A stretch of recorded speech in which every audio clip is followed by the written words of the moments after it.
Dagdag kaalaman po, hindi ba kayo nagtataka bakit mayroong mga taong expressive, madaldal, at kung ano-anong sinasabi kapag kausap mo sa chat o kaya sa cellphone, pero kapag kaharap mo na, napakatahimik.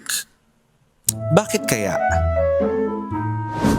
Ayon sa psychology at neuroscience, mas expressive tayo sa chat dahil mas mababa ang pressure. Kapag kausap mo ang tao sa personal, sabay-sabay gumagana ang utak mo. Yung body language, tono ng boses, reaksyon ng kausap. Lahat yan nakaka-trigger ng anxiety sa ibang tao. Sa chat, iba ang nangyayari. May time ka mag-isip, mag-edit at magpahinga bago mag-reply. Ito ang tinatawag ng psychologist na asynchronous communication.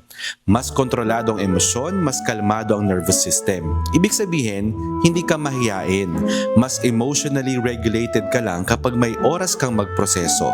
Kaya minsan, mas madali mong masabi ang I miss you o kaya I love you sa chat kaysa harap-harapan. Hindi dahil hindi mo kaya, kundi dahil mas safe para sa utak mo. So next time na may magsabi sa'yo na ang tahimik mo naman sa personal, tandaan mo, hindi ka hinaan yan. Communication style yan. Sana may natutuhan kayo at laging tatandaan, mapalad po ang tao na nakakasumpo ng karunungan at ang tao na nagtatamon ng kaunawaan.